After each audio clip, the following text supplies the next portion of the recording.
త్వయి సర్వం సమారోప్య యద్యుపాసా విధీయతే సా వృత్తి సకలాజ్ఞేయా తవ తత్వం తవైవ హి. అత్యంత పవిత్రమైనటువంటి ఈ చైత్రమాసంలో శుభోదయ వేళలో దేవదేవుడైనటువంటి శ్రీమన్నారాయణుణ్ణి, కలియుగ ప్రత్యక్ష దైవమైనటువంటి శ్రీ వెంకటేశ్వర స్వామి వారిని పరిపరి విధాలుగా శరణాగతి చేస్తూ ఉత్తమమైన ఈ చైత్రమాస శుభోదయ సమయాన్ని మనం చరితార్థం చేసుకుంటూ ఉన్నాం. ఈ చైత్రమాసంలో మనందరి యొక్క ప్రధానమైనటువంటి కర్తవ్యం గోవిందుడి యొక్క ఆరాధన. ఎంతో విశేషమైనటువంటి ఈ వసంత ఋతువులు, వసంత ఋతువు అంటేనే చాలా గొప్పది. మన జీవితాలెప్పుడూ కూడా నిత్య వసంతములై ఉండాలి అని మనం కోరుకుంటూ ఉంటాం. అటువంటి గొప్పదైనటువంటి ఒక జీవితానికి ఒక వసంతాన్ని తెచ్చేటువంటిది ఈ వసంత ఋతువు అయితే, ఈ వసంత ఋతువులో ప్రప్రథమ మాసం చైత్రమాసం. ఈ చైత్రమాసంలో మనందరి ప్రధాన కర్తవ్యం ఏమిటి అంటే వేదాంత తత్వాన్ని, భగవత్ తత్వాన్ని అవగతం చేసుకోవడం.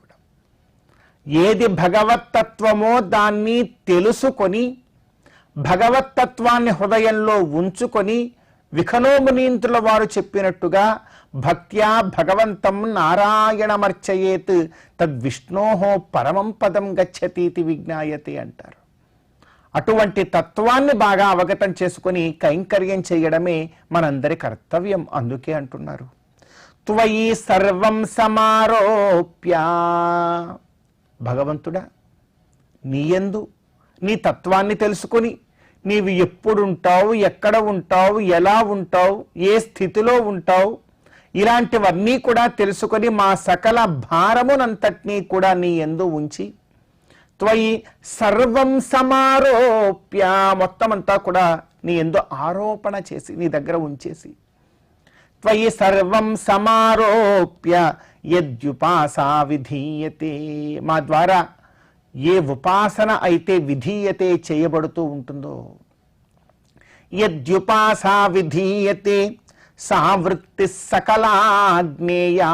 సా వృత్తి, అలా ఉపాసన చేయబడినటువంటి మా యొక్క వృత్తి ఏదైతే ఉన్నదో ఆ వృత్తి ఎలాంటిది అంటే సా వృత్తి సకలాజ్ఞేయా. సకల అంటే కళరహితమైనటువంటిది కాకుండా కళయుక్తమైనటువంటిది అవుతుంది. సా వృత్తి సకలాజ్ఞేయా. సకల అంటే ఇంకా అనేకానేకమైనటువంటి అర్థాలు ఉన్నాయి. పరిపూర్ణమై ఉంటుంది, ఫలదాయకమై ఉంటుంది, ఇలాంటి అర్థాలు కూడా.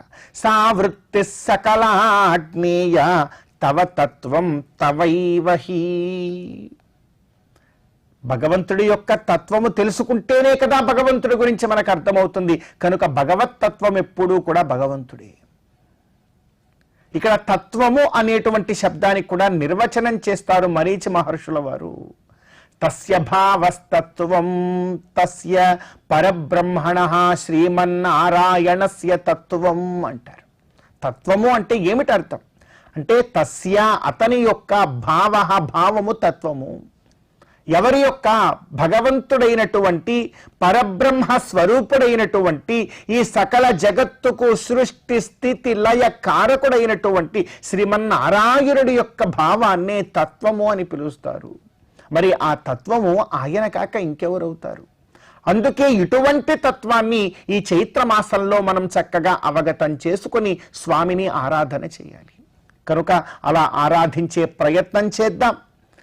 ఈ భగవద్ జ్ఞానాన్ని పొందేటువంటి ప్రయత్నంలో మనకు భగవంతుడే తోడుండి గురువుగా చక్కగా ఉపదేశం చేయాలని కోరుకుంటూ ఈ చైత్రమాస శుభోదయ సమయాన్ని మనం చరితార్థం చేసుకుందాం.